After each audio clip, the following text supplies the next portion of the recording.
So, good morning, everyone. I want to talk this morning about how regret is heavier than failure. And sometimes we sort of conflate the two. We think, regret, we fail, we have regrets, we hold on to them. But I want to contrast the experiences of regret with our experiences of failure because I think there's a very distinctive difference, at least in terms of Buddhist psychology. And I'm going to suggest that regret is a weight that we carry long after our failures have faded. Not that we can't have regret about our failures, but I think that very often the ego wounds of a failure, I mess something up, are not as fixed. They don't really stick like Velcro. I mess up, I beat myself up for a while, and then I typically move on to whatever's next.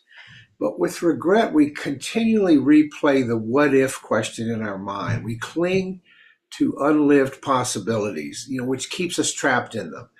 Freedom comes not from erasing the past or not from continually trying to get rid of it or what if it. It comes from opening to the present with compassion and curiosity.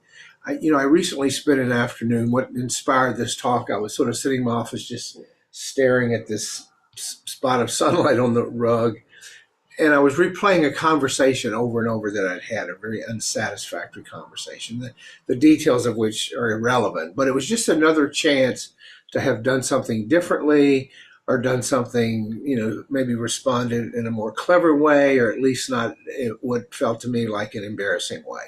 I went over and over it, what I could have or should have said in that instance, what I should have done in that instance. And, as if the right combination of words while I rehearsed it would unlock some secret door that led me out of that little box I was in. Guess what? Spoiler alert, it didn't. It didn't work. The afternoon ended and I was still left with this sort of ache of what if this, what if that. And I'm guessing you've been there. I'm guessing you know this feeling. Regret is this background hum very often, this background buzz of being human. We have these private collections of unlived lives, of unrealized moments that turned out the way we wanted. Jobs not taken, apologies not made, risks not taken, on and on and on. Our minds are tireless collectors of this stuff. And without too much of a trigger, we can dust off these old wounds. We can linger on them. We can revisit them over and over. And it's just a human problem, I think. It's what our minds do. And the Buddha recognized this. He recognized this 2.5 millennia ago, this habit of clinging to what might have been and then suffering from it. In fact, there's a Pali word for it. Regret is called vipatisasaro. It's translated often as remorse or restlessness. But what it means here, I think, and he really characterized it, is the mind's inability to settle, to quiet, because we're caught in a net of the past. We're caught in this web of the past. And the Buddha was clear about this. He said, regret is a hindrance. It interferes with our peace of mind. It interferes with our progress on the path. It's a state of bondage. It is not noble suffering. It is simply good old-fashioned suffering. He says in one of the suttas, quote, but if I become remorseful for that reason, that evil deed of mine will not be undone. But if I become remorseful for that reason, that evil deed of mine will not be undone. And that really, I think, makes the point. Regret changes nothing about the past, but it sure as heck changes the quality of the present. Let me repeat that. That's the takeaway from today. Regret changes nothing about the past, but it changes the quality of the present. It's like carrying this heavy backpack long after the hike is over. Just convinced if we keep walking, our load will lighten. It's just not going to happen. And so what is the Buddha's prescription for this? Because he not only identified the problem and articulated it beautifully, but he gives us a prescription. which is not to try to banish this regret by force, not try to push it away or run away from it or distract ourselves, but to see it clearly, to notice how it arises from our actions which miss the mark, and let that noticing be enough. Notice it and then let it go. And the point is, so not because we're trying to become someone who never messes up, who never errs, but someone who learns to put the backpack down. Okay, now, no surprise here. This is all about our old friend, the ego. In Buddhism, that sense of self, what we'd call in modern times the ego, although the Buddha never used that term, that's how we talk about it. The thing that gets bruised, gets wounded when we fail, when we fall short. We have to remember this is not some solid object that I said earlier that Velcro just sticks to. It is a process. It is an ever-changing bundle of habits, of stories, always in flux, the product of all the causes and conditions in our lives. And the technical term is not self. When my ego gets dinged, when I say the wrong thing, do something stupid, don't say anything at all when I should speak up, it feels like a wound to my ego. But the wounded thing is more like a cloud than a stone. The wounded thing is that the self is this amorphous thing. It's not this solid entity. It shifts, it reforms, it dissipates. This is why the bruised ego heals, because it's always evolving. It's always changing. The pain is real, but the permanence of it is an illusion. It's the story. The self that was injured the other day that I was ruminating about here in my chair is not quite the same self that woke up today. If you've ever watched, here's one of my dog metaphors again, but if you've ever watched a dog shake off a tumble and trot on, you've seen this in action. Their body remembers it for a moment, then it lets it go, and off they go. And we can learn something from our dogs, who are often our best teachers. The Buddhist move here is to see the ego's injury in those instances as simply weather, not architecture. It will pass, just like the weather does. The Dhammapada puts it simply, quote, all conditioned things are impermanent. When one sees this with wisdom, one turns away from suffering. All conditioned things are impermanent. When one sees this with wisdom, one turns away from suffering. So the trick is not to pretend that the bruise doesn't hurt. Of course it hurts, but to remember that it is not forever. Now, that's all said about our failures, our perceived failures. But moving on to the hardest part of the equation is the what if mind. This is where regret really delivers a gut punch. What if isn't a memory, it's something we manufacture. It's the mind's craving for a version of reality that never existed, and because it's in the past, will never exist. We don't just mourn what happened. We pine for what never was. Oh, shoulda, woulda, coulda. And because that alternate universe is a product of our imagination, there's nothing we can get our hands on. It never decays the way real pain does. We keep feeding it. It keeps growing. Remember we talked a month or so ago about what seeds am I watering? If we keep watering the what ifs, it keeps growing. And as the Buddha taught us, this kind of craving for it to be different, to have never happened, is the root of our suffering.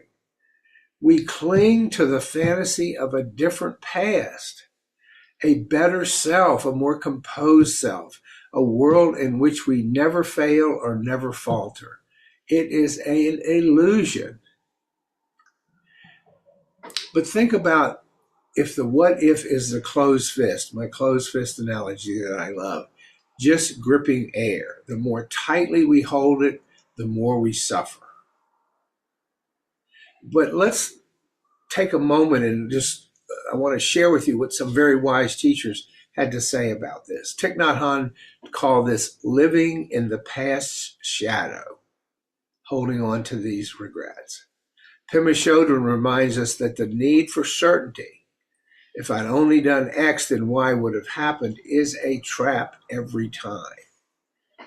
And Ajahn Chah, the famous Thai forest monk and teacher, says, quote, everything is uncertain.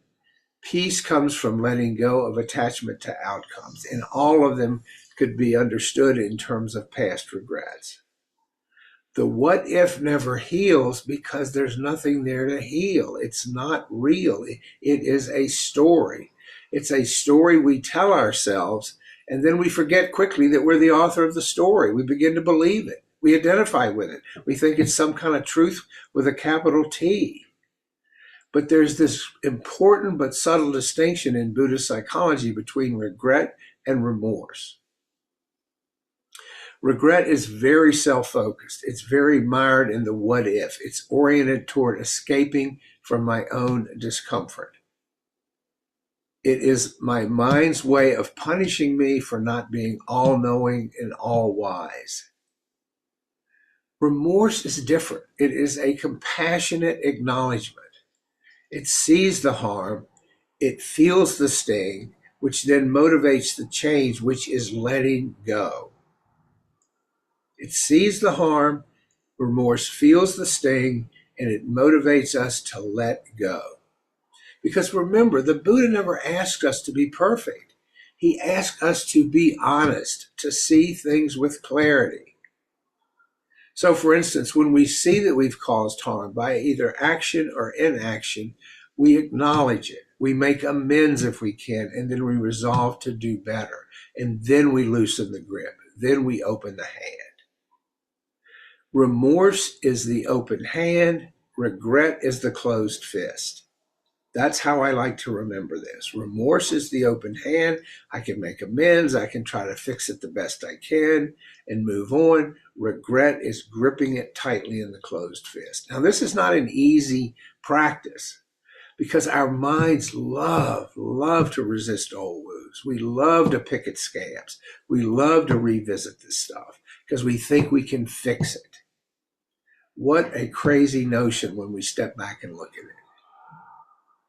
But Buddhist practice is about noticing when we're clenching and seeing if we can open and soften, not about erasing the past. It is the past. It is the stories we tell about the past. And it is about our refusing to be defined by the past.